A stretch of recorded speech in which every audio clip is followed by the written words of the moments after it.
সামনেই দুর্গাপুজো, তারপরেই কোজাগরী পূর্ণিমা। কোজাগরী পূর্ণিমায় মা লক্ষ্মীর পুজো, তাই একটা আলপনা আপনাদের দেখালাম।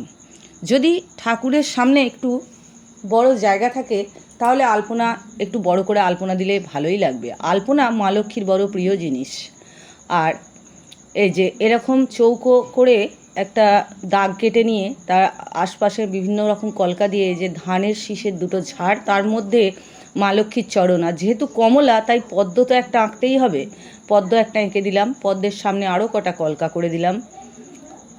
আলপনা মা লক্ষ্মীর বড় প্রিয় জিনিস। আর মা লক্ষ্মীর প্রিয় জিনিস এই আলপনার মাধ্যমেই আঁকা হয়, যেমন সিঁদুর কৌটো, পেঁচা, মা লক্ষ্মীর যেগুলো প্রিয়। এই যে এইরকম হয়েছে। কীরকম লাগলো আমার আলপনাটা অবশ্যই দেখাবেন। পরে আমি আরও লক্ষ্মী পুজোর আলপনা আপনাদের দেখাবো। ভালো লাগলে আমাকে অবশ্যই জানাবেন, আমারও খুব ভালো লাগবে।